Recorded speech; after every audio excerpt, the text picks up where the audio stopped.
Hello, everybody. Bill Thornton, SoCal Saber.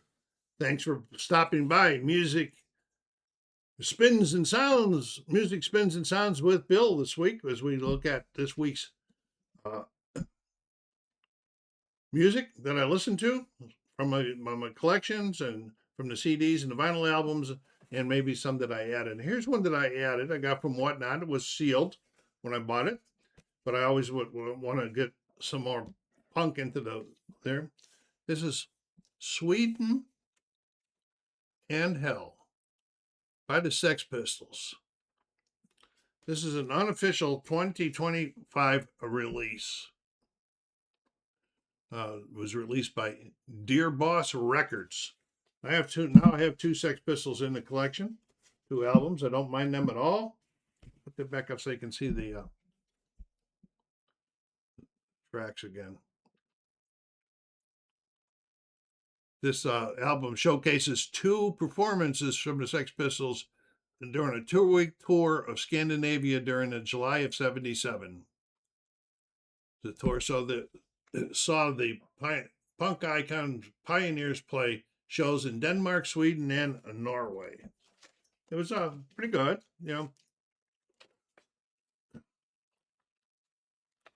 Side one, side A, features the gig at the Happy Trails house in Stockholm.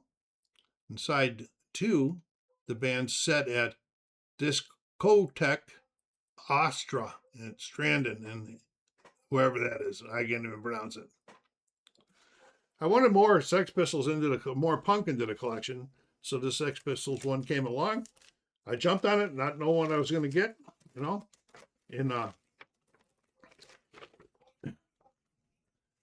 the only problem that I have with it, and I don't think it was me that day, because sometimes it is me. The way it was recorded, it sounded like you were listening to it if your ears were plugged up a little bit. It was muffled sound, and I don't know if it was recorded that way in 1977 or if it became that way during this publication of it. But because of that, I thought it was a good album, but because of that, the way that recording was, and maybe if I listen to it again someday and it's not muffled, I'll know it was me and I'll raise it. But right now, we're going to go Fair Plus with on Sweden, Heaven and Hell, the 2025 unofficial release of the '77 tour material. So I don't think I said welcome to spinning number 133. The next one was another one I bought, sealed from the same seller on Whatnot. And I says, I don't know what this is, but I know I'm probably going to like it. And this was just titled, this is called Cover 2. Covers, Volume 2 by the Beatles. It's an unofficial release in 2024. I now have 11 LPs and 11 CDs in my collection by the Beatles.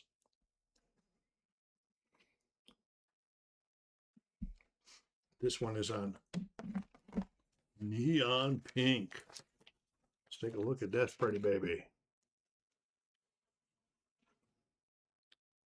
Looks orange on the video, but it's actually pink. See if I can get the color to change it. Oh, no, I can't. It's funny how this changes colors under that light there, huh? But it's pink. Didn't know what I was getting into. This anthology, I call it an anthology, because it brought together the best of the Beatles paying tribute to their heroes and peers with a selection of cover songs.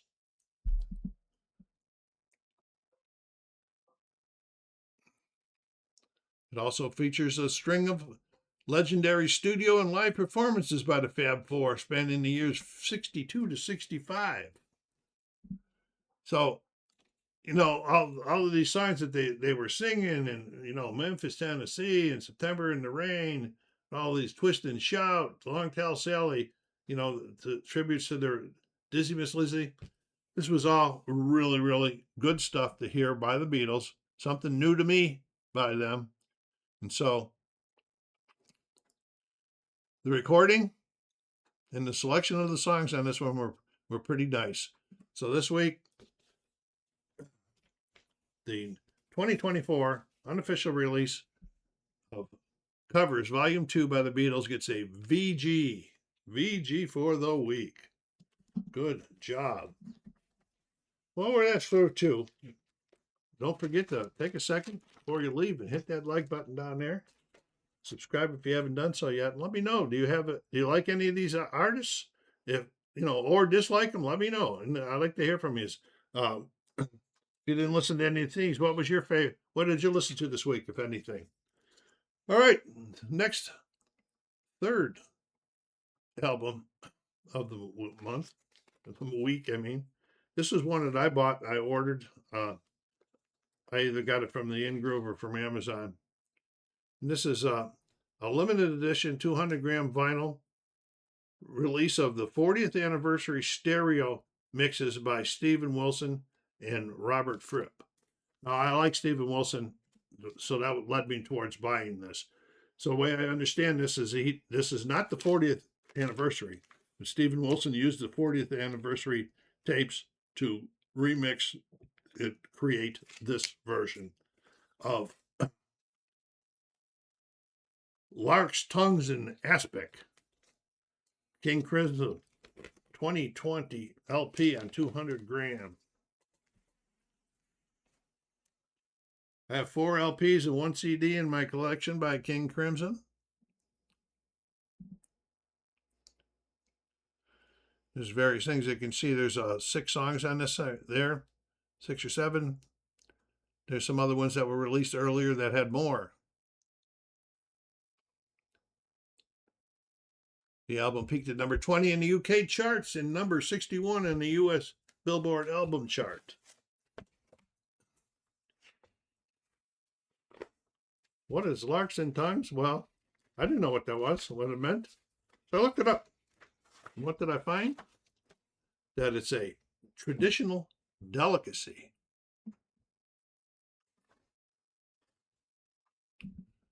Featuring tender tongue meat set in a flavorful gelatin, historically prized for its luxury and intricate preparation. There are several different versions of the album, and they range in songs from this 6 to like 10 or 11 on some of them. So but there was only 6 on this one. Yeah, 6. And so, what can I say? Oh, there is an inner in this one. I didn't look at the other ones to see if there's an inner. There is an inner on here, and it's just the lyrics of 3 of the songs.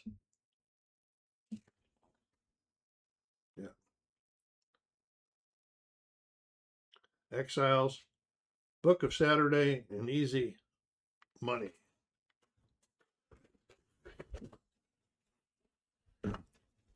So it was a very mellow album, and like I said, I am a fan of Steven Wilson remixes, which probably drove me to buying this one in this way. And so I'm going to give this a strong G. I don't use them too much. I probably should use them a little bit more. Differentiate between G and G plus. And there it is. Larks and Tongues Aspic, 2020 LP. Steven Wilson remix of the King Crimson album. Well, I think this is the 3rd consecutive week. When we get to the CDs, we've always traditionally been pulling out 2, and this is the 3rd week where I only pulled out 1 because it was a double. Okay, and this is the 1995 2 CD set. Just what I needed. The Cars Anthology. Do I like the Cars? Yeah, I have 7 LPs and 3 CDs in the collection by them. This is a compilation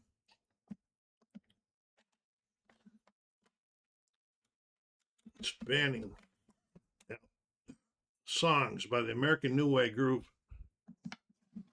Cars. 40 songs in the set.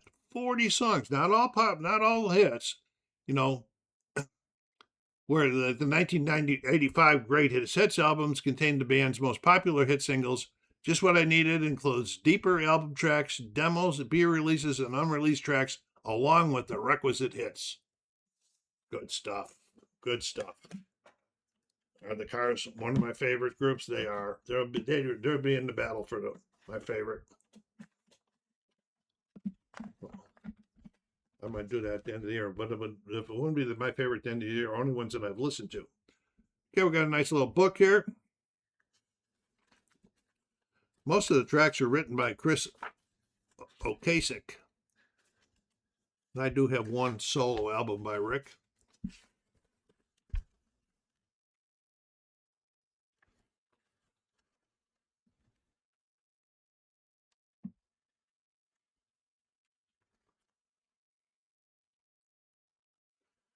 The Cars hit my fancy from the very first time I ever heard them. I don't know which one of their hits it was that I heard, but first time I heard them, they were on my list.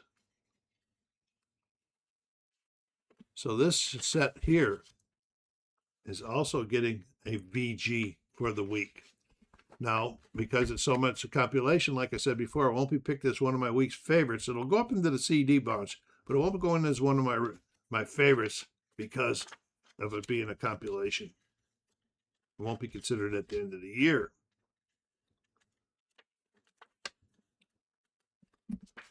All right, and then they had a second CD. Just looks like the first one, except it says disc 2 on it.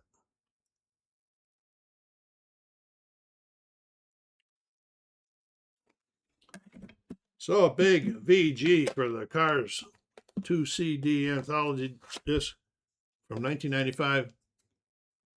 Just What I Needed. I'll hold this up there. You might be able to see all the tracks. Pause it. I'll try to get the light out of it. Pause it so you can look at it. Expand it out a little bit. So there we are. 1995, the Cars. All right, now we're into the last two albums of the week that come out of the collection that's already been in the collection for a long time, just waiting to be played. And the first one is a double live album, 1981, by Journey, Captured. Nice album cover, huh? Nice artwork in there. This was the first live album by Journey, the original Journey. And it was recorded during the band's tour the previous year. What was the name of that tour? The Departure Tour in 1980.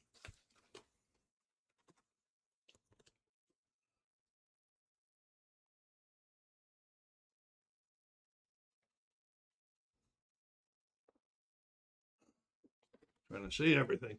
See if I show you everything or not.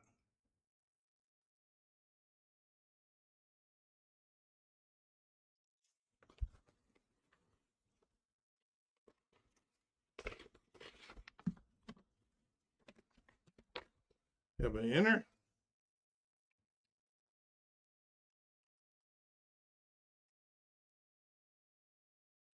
The album reached number 9 on the Billboard Top 200 chart and went on to sell 2 million copies. That's a lot of money. You know, I don't know how much the bands are getting out of it, but they get a lot of that money. They get quite a bit too, you know. So we're gonna say even they only got 10%, that'd be $20 million. Wow, crazy. I think the other, oh, it is a different inner, so I'll show you that one too.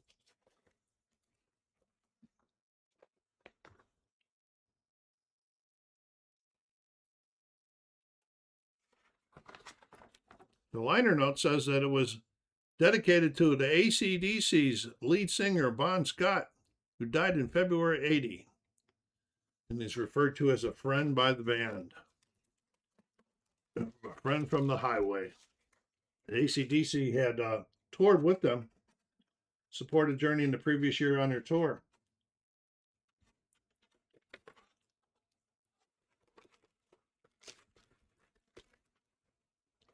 You know, the album, I'll show you what the album looked like, the covers. Yeah, they got a nice label on here.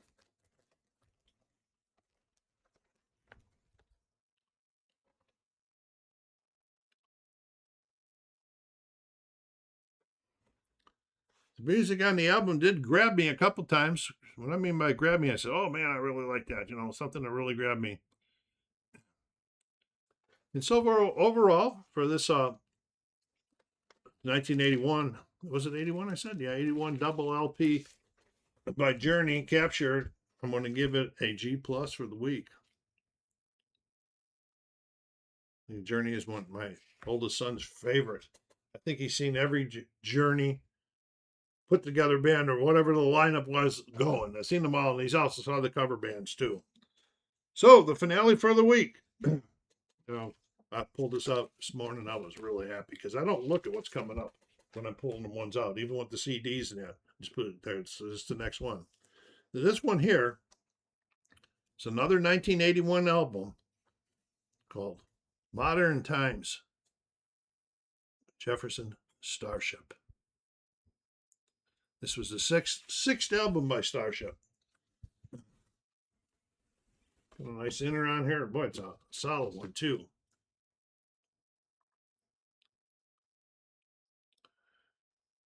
Grace Slick appeared on the album after a 3-year absence. She returned near the end of the recording and did some backup vocals, and she also did a vocal lead on the song Stranger and a duet with singer Mickey Thomas. This was during the Mickey Thomas years. She had been away doing something. I don't know what she was doing those 3 years. I should know. I've had her book in my want list for a long time, and I just never pulled the trigger on it. The published by Grunt Records, which was established by Jefferson Airplane when they were the Airplane before they were the Jefferson Starship. And she did come back. She did rejoin the band following the release of the album, and she rejoined it officially for the tour that year. This was also the first album to feature a chart single on the mainstream rock tracks chart. in the year it premiered in the year, the single "Find Your Way Back" reached number 3 in the mainstream charts, number 29 on the Billboard Hot 100, and the second single, "Stranger," was number 48, and third, "Save Your Soul," so Love failed to peak, make the top 100, stopping at number 104. Was this album good? Yes, it was. Not just because of Grace Slick being there, but this was good. This was really rock. You know, guitars on this were crazy good. So for this week, Modern Times, the 1991 album by Jefferson Starship gets a big VG. All right, it's that time of the week, or time of the video that I'm going to say the 2 albums that I had the most fun with, or I liked the most, whatever happened to me, whether I liked it or had most fun with, or brought back memories, for some reason, one or the other. The first one I'm picking is the Covers Volume 2 by the Beatles. That was so good to hear them in their early days like that, singing songs that, you know, they're not famous for in that. And that's really nice when I hear those things going on in the cover tracks and the dedications to their heroes and so forth. Pretty cool stuff. Check it out on your, you might not even have it because it's an unofficial release. It might not even be on the streaming channel, but if it is, check it out. That'd be Covers Volume 2 by the Beatles. And the second one, of course, I just talked about it, Modern Times by Jefferson Starship, 1991. What a great one. Well, anyway, put some comments down there. I'd love to hear from you, and I will definitely get back with you.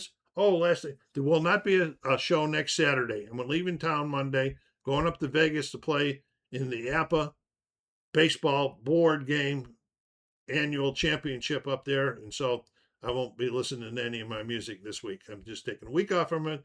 The following week, we'll get back into it. So thank you very much for your support. Tell your friends. Let's get the channel growing some more. Take care of yourselves. Be kind to each other and stay safe.